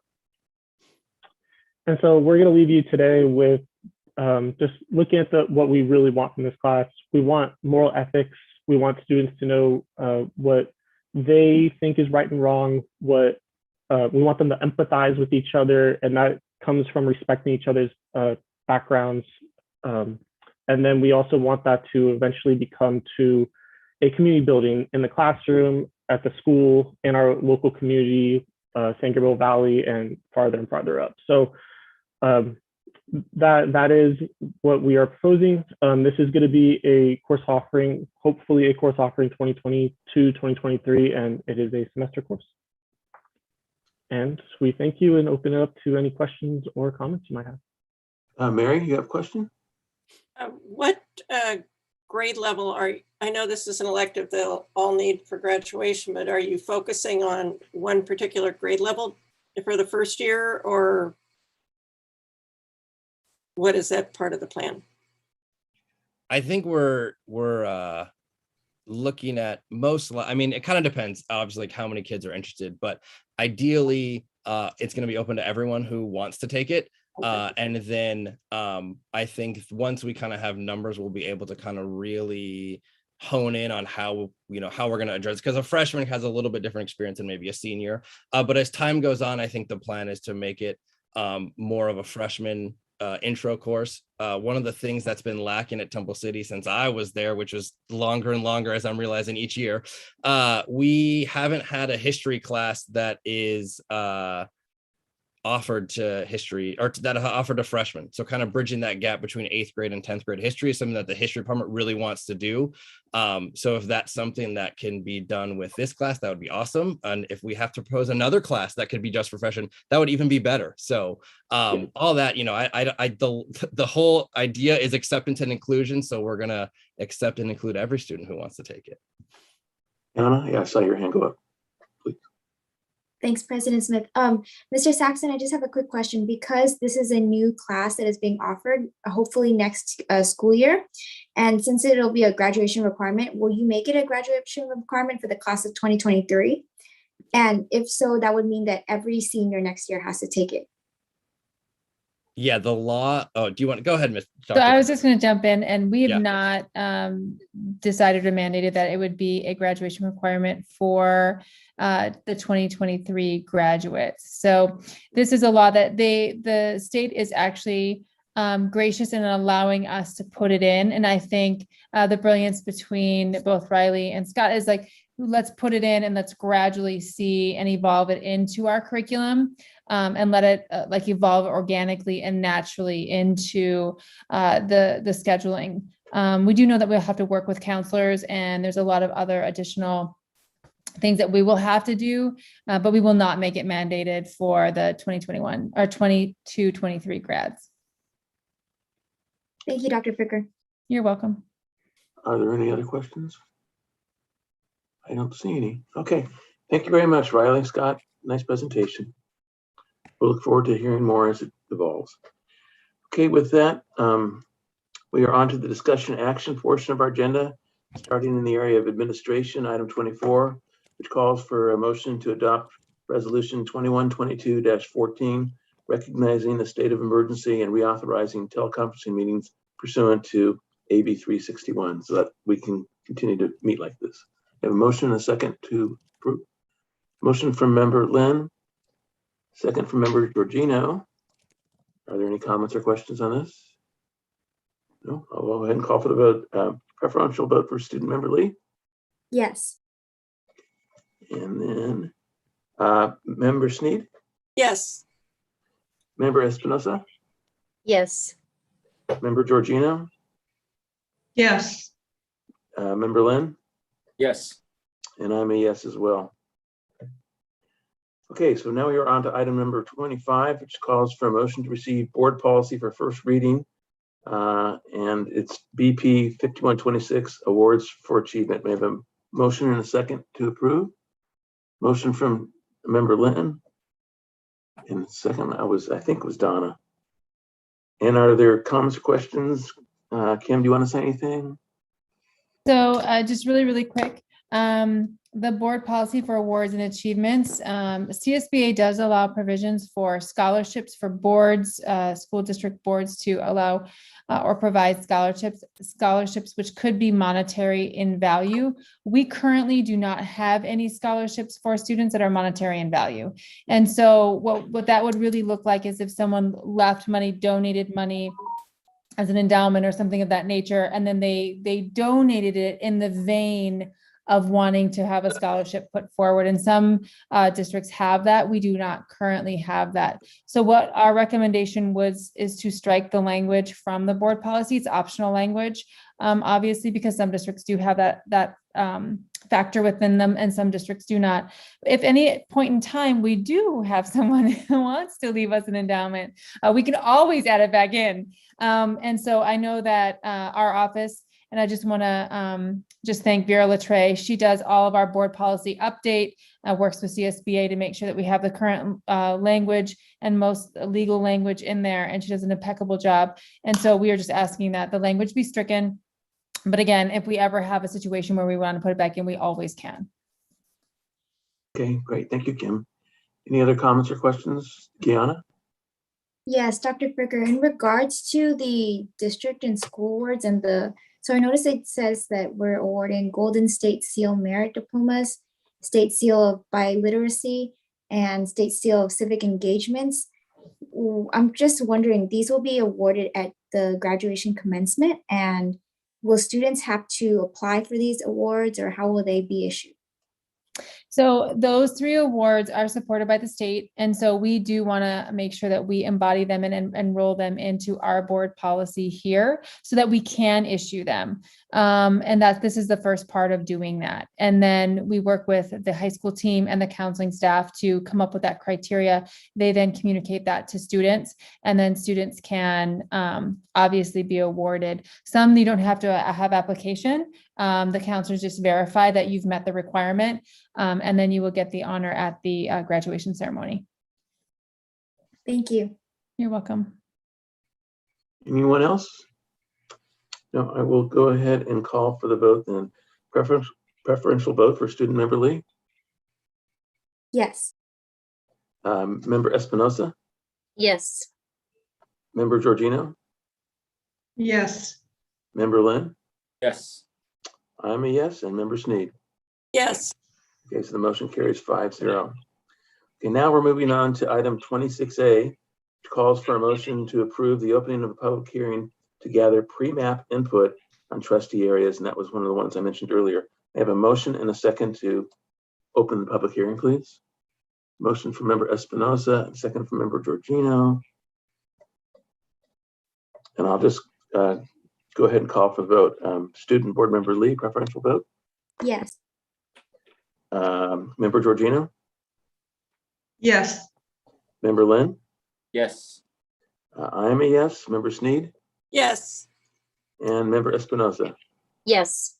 Okay, so the motion carries 5-0. We are now in the midst of a public hearing, and I'm going to ask Superintendent Fricker to share some information. Absolutely, President Smith. So just to let you know that, just to remind everyone that the California Voting Rights Act, CVRA, does require that any board or school board who currently have at-large vote move to a trustee area voting process. And so that's really what we are initiating here, and making sure that we go through the legal process to transfer that at-large voting process to that trustee area voting process. In that, we have to come up with boundaries and maps that outline those boundaries of where the trustees will come from within the school district. So this is just the first part in the series that's going to help us migrate through this process to transfer our voting process. We do have a district website that has been put on our district website, and there's a link to what CVRA is, and it kind of explains the timeline and the process.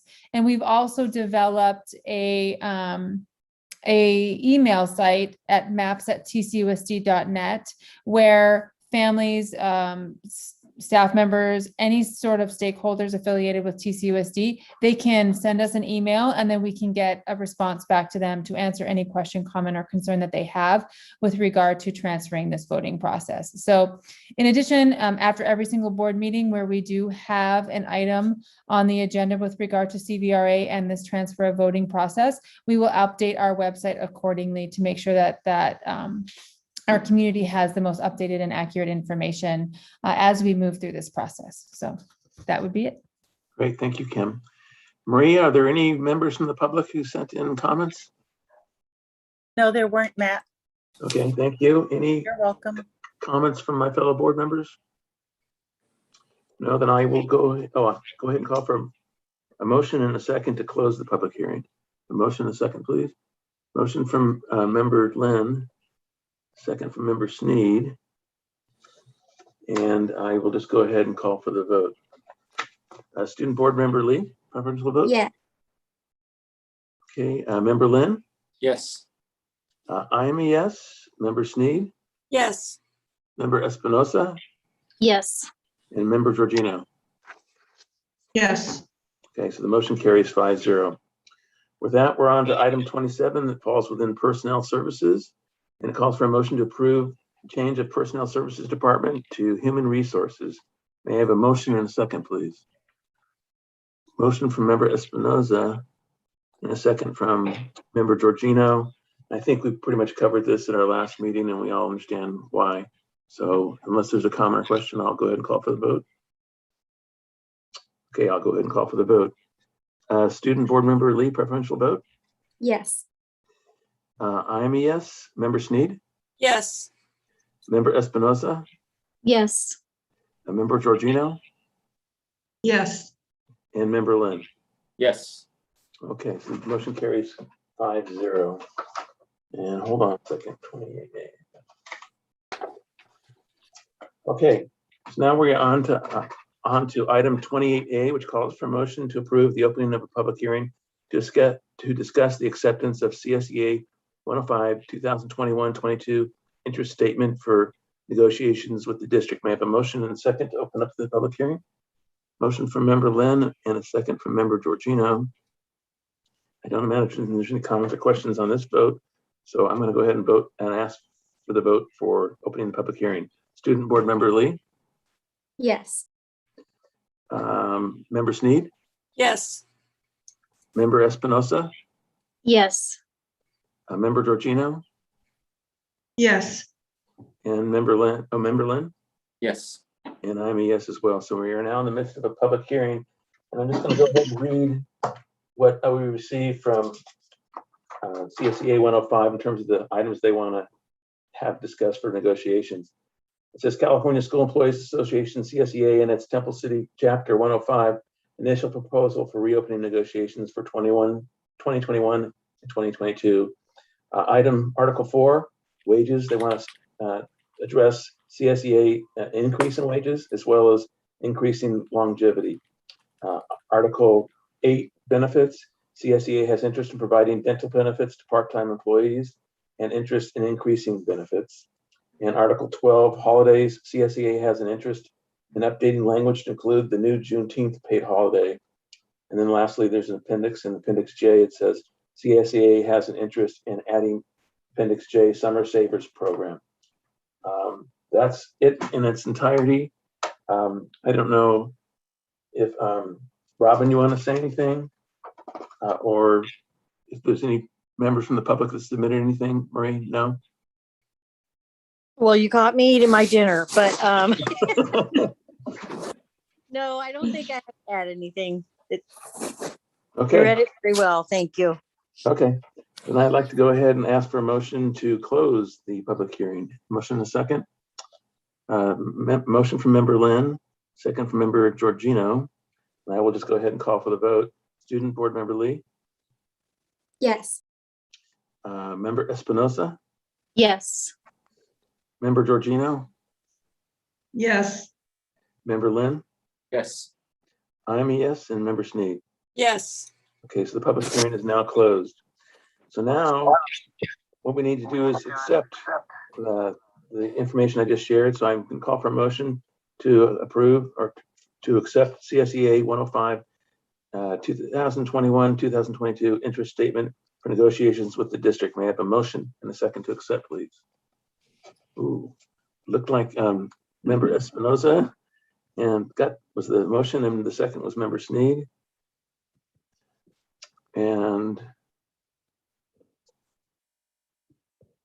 I'll go ahead and call for the vote unless there's any comments or questions. No? Okay, Student Board Member Lee Yes. and Member Georgino, Yes. Member Lynn, Yes. I'm a yes, Member Sneed, Yes. and Member Espinosa. Yes. Okay, so the motion carries 5-0. We are now on to item 29A, which calls for a motion to approve the opening of a public hearing to discuss the approval of the district's 2021-22 interest statements for negotiations with CSEA. So this is our interest in negotiating with them. So may I have hold on. May I have a motion and a second to approve that, please? Oh, that's a three-way tie. Looks like Member Georgino and Member Espinosa. Okay, so I'm just going to go ahead and call for the vote. Starting first with Student Board Member Lee. Yes. Okay, Member Lynn, Yes. I am a yes. Member Sneed, Yes. Member Espinosa, Yes. and Member Georgino. Yes. Okay, thank you. So we are now in the midst of a public hearing. Item 29, and I'm just going to quickly read what the district wants to sunshine for negotiations.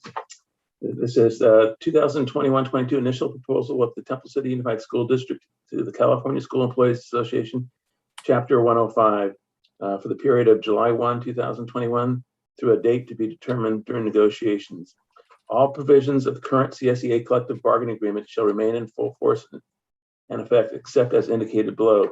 The district has an interest in reviewing all areas of the contract to eliminate old language, revise language for clarification, modify or add items, and make other changes that may be needed to prepare a multi-year agreement, July 1, 2020 through July 30, 2022.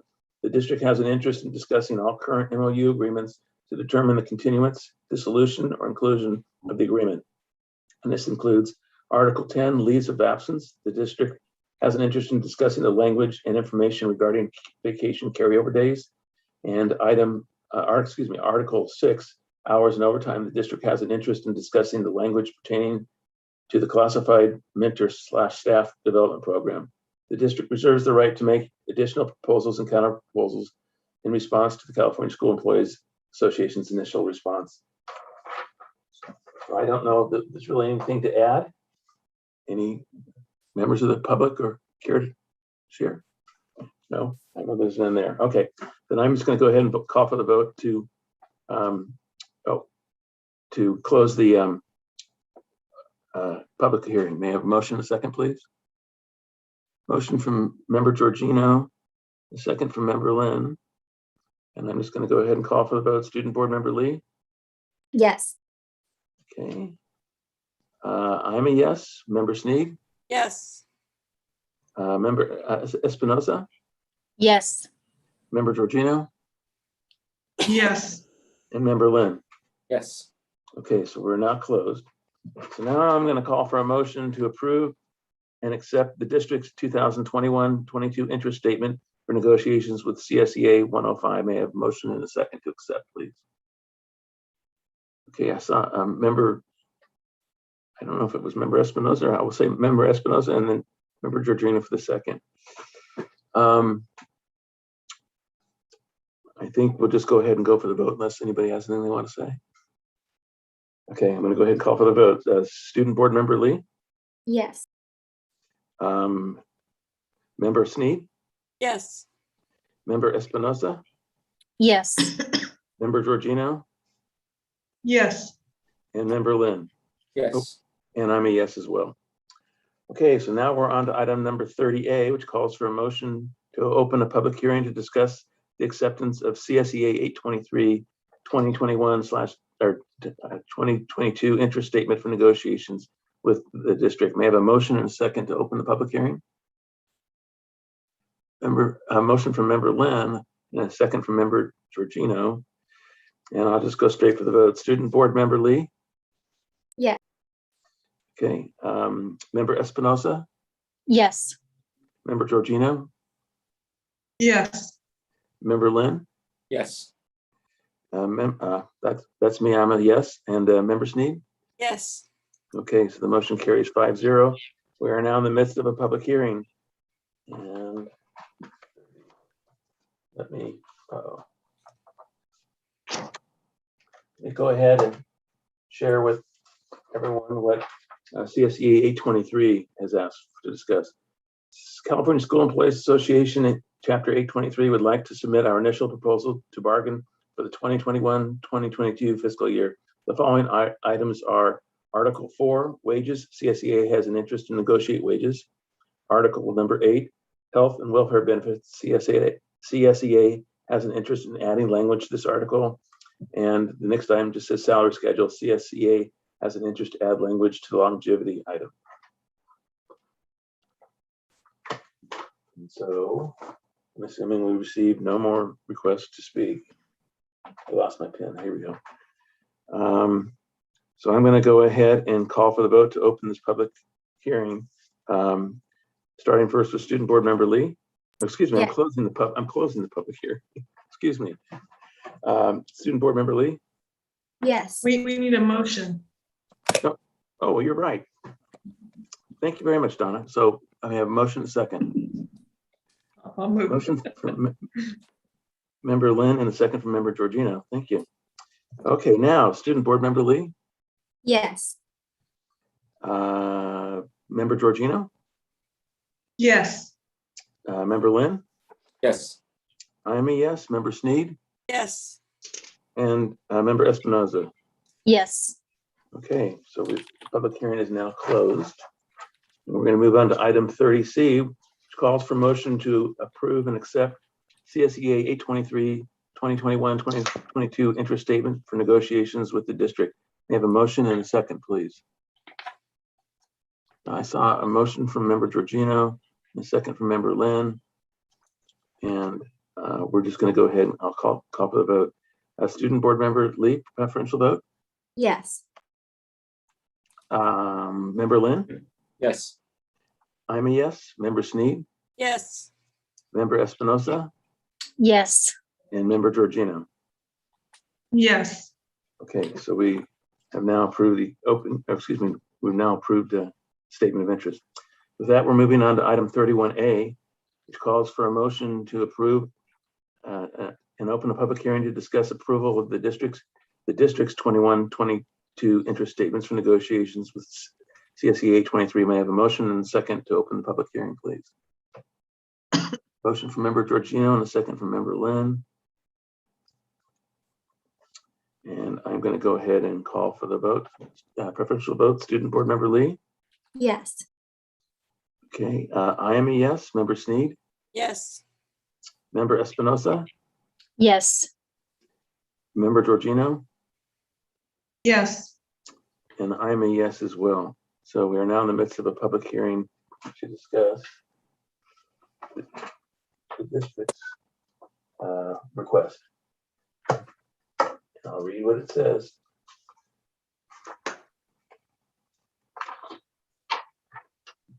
Pursuant to the collective bargaining agreement between California School Employees Association, Chapter 823 and the Temple City Unified School District, the following initial proposal for the period of July 1, 2021 through a date to be determined during negotiations is hereby submitted.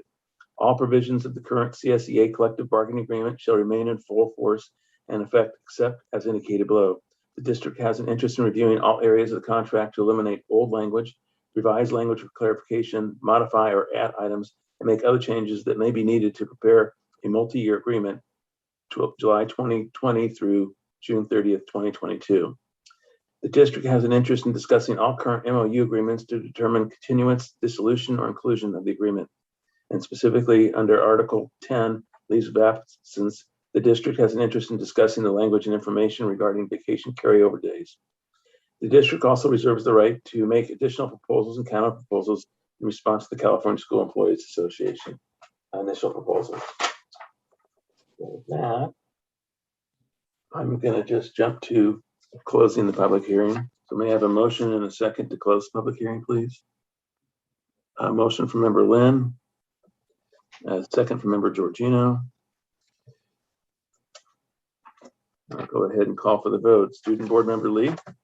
Yes. Member Sneed. Yes. Member Espinosa. Yes. Member Georgino. Yes. Member Lynn. Yes. And I am a yes as well. So now we are on to item number 31C, which calls for a motion to accept the district's 2021-22 interest statement for negotiations with 823. May I have a motion and a second, please? Motion from Member Lynn and a second from Member Georgino. Assuming there are no comments or questions, so I'll just go ahead and call for the vote. Student Board Member Lee, preferential vote. Yes. Member Espinosa. Yes. Member Georgino. Yes. Member Lynn. Yes. I am a yes, and Member Sneed. Yes. Okay, so the motion carries 5-0. We're now on to item number 32, but before I call for a motion in a second, I have something I need to read for you. The board is asked to consider the approval of an amendment to the employment agreement between the district and Dr. Tamar Cateroyan. In compliance with Government Code Section 54953, the board will provide an oral summary of the agreement of the amendment. There are only 4 changes to Dr. Cateroyan's current employment agreement, which was originally entered into on August 18, 2021.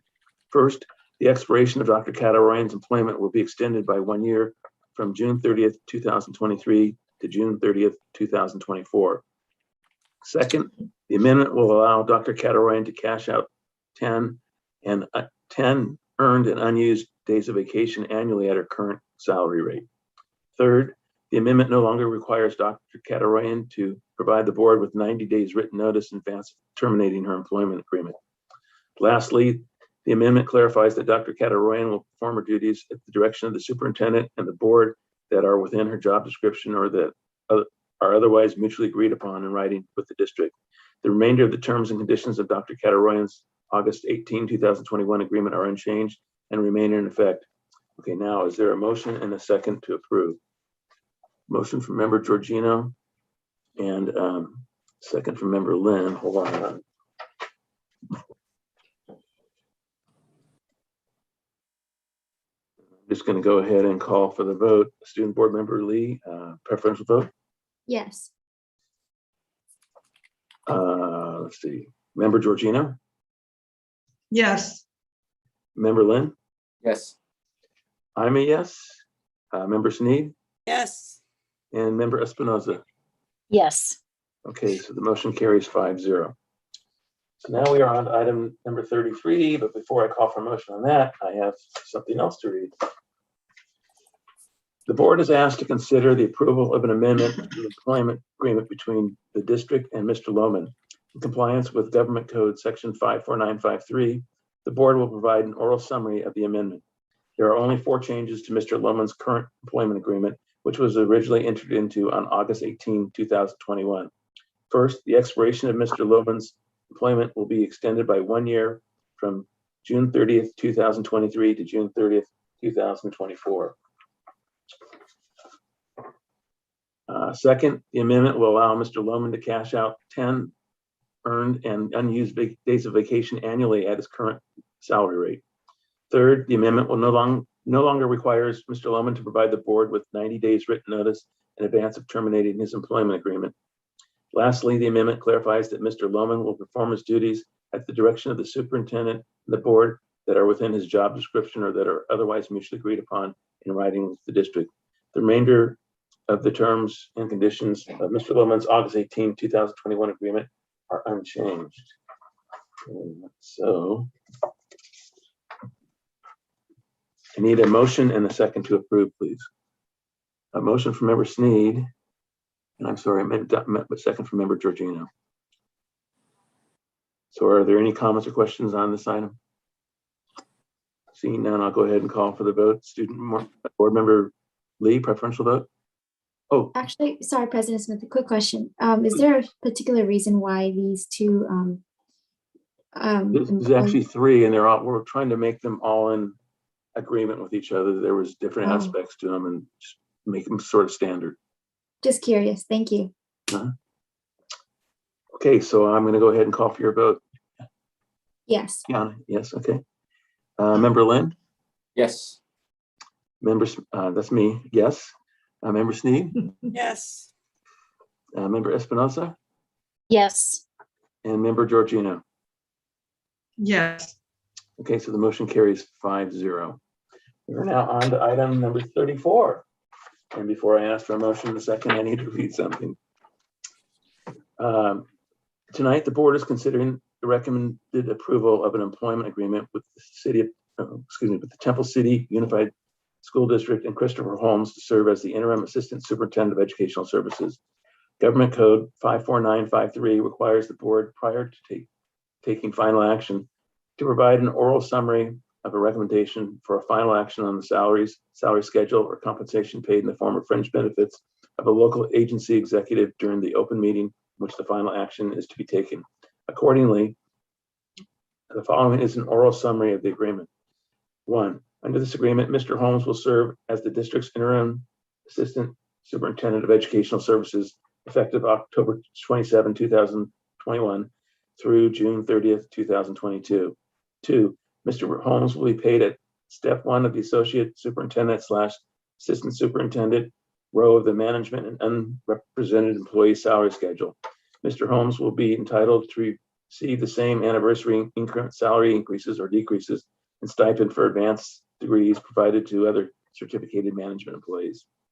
3, Mr. Holmes will receive the same fringe benefits and may participate in the same health and retirement benefits normally granted to other certificated management employees.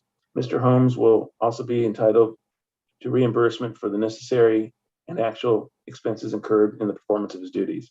4, the agreement may be terminated by either the board or Mr. Holmes without cause upon 2 weeks written notice, and Mr. Holmes will not be entitled to any compensation beyond the date of termination of the agreement. Upon termination of the agreement, Mr. Holmes will retain his retreat rights as a permanent certified employee of the district. Okay, now we have a motion and a second to approve item 34, please. Okay, I didn't see who was first, but I'll go with Member Georgino and Member Lynn. Sorry, Melissa. No, that's cool. Are there any comments or questions on this item? Okay, so I'm going to go ahead and call for the vote. A preferential vote. Student Board Member Lee. Yes. I am a yes. Member Sneed. Yes. Member Espinosa. Yes. Member Georgino. Yes. And Member Lynn. Yes. Okay, so that motion carries 5-0. With that, we're almost done. We're going to move on to the consent agenda. And this involves routine items approved by one motion and one vote unless a member of the board or audience requests that any item be reviewed and voted upon separately. May I have a motion and a second to approve? A motion from Member Georgino, second from Member Sneed. Any comments or questions or any items want to be pulled separately?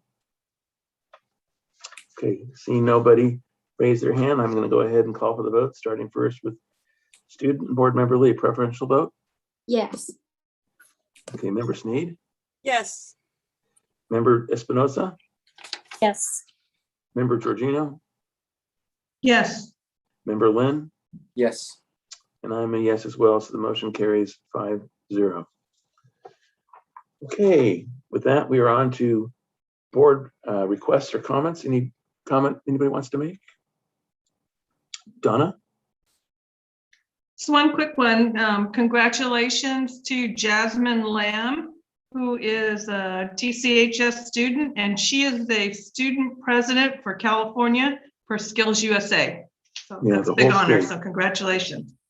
I think we all echo that. Future agenda items, number 42, we have visual and performing arts, accelerated high school college policy course, and dual language immersion. Anything else anybody wants to add? Okay, seeing none, can move on to item 43. Marie, I don't suppose anybody sent in a request to comment? No, there's no more. Okay, no more Or there's comments. none. There's Yes, you're right. none. Very good point. With that, we are on to item 44, which calls for a motion and a second to adjourn. May I have a motion and a second, please? Member Sneed, motion from Member Sneed, second from Member Lynn. And I will go ahead and call for the vote, starting first with Student Board Member Lee. A preferential vote? Yes. Okay, member, got my sticker in the way.